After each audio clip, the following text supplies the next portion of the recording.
Le Flash Info avec le centre de stockage de la Manche. La piste criminelle privilégiée après un incendie au centre de secours d'Épieux, c'était hier matin vers 5 heures. Le bâtiment était inoccupé à ce moment-là. Au moins une vingtaine de pompiers sont intervenus et l'incendie a pu être maîtrisé près de 2 heures plus tard. Les dégâts sont importants. C'est la partie administrative du bâtiment qui a été la plus touchée. Il faudra sans doute plusieurs mois pour remettre en état le centre de secours.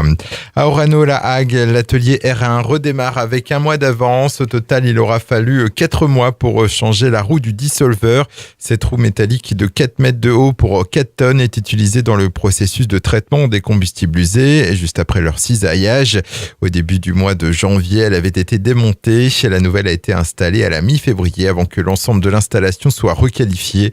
L'atelier R1 a redémarré depuis le vendredi 1er mars. Politique, candidat de l'UPR, l'Union populaire républicaine à l'élection présidentielle de 2017, François Asselineau est attendu dans la Manche le dimanche 17 mars.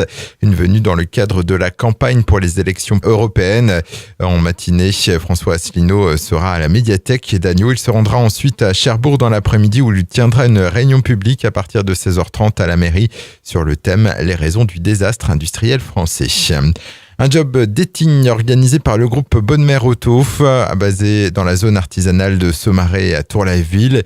Il aura lieu demain, mercredi, de 11h à 19h. L'objectif sera d'accueillir les postulants avec ou sans rendez-vous, tout en leur présentant les ateliers et les outils de travail. Parmi les postes à pourvoir, un conseiller service en mécanique, un vendeur itinérant en pièces de rechange, mais aussi des alternants pour la rentrée prochaine. Et puis dernier jour pour profiter du 145e carnaval de Grandville. Au programme de ce mardi, le jugement à l'exécution du roi carnaval Charbonnic Ier à partir de 16h30. S'en suivra la grande bataille de confettis prévue à 18h dans la cour Jeanville, juste avant la nuit des intrigues qui se déroule dans tout le centre-ville. Le Flash Info vous a été présenté par Landra, centre de stockage de la Manche à Digulleville. Pour en savoir plus et visiter notre centre, 0810 120 172, coup d'un appel local.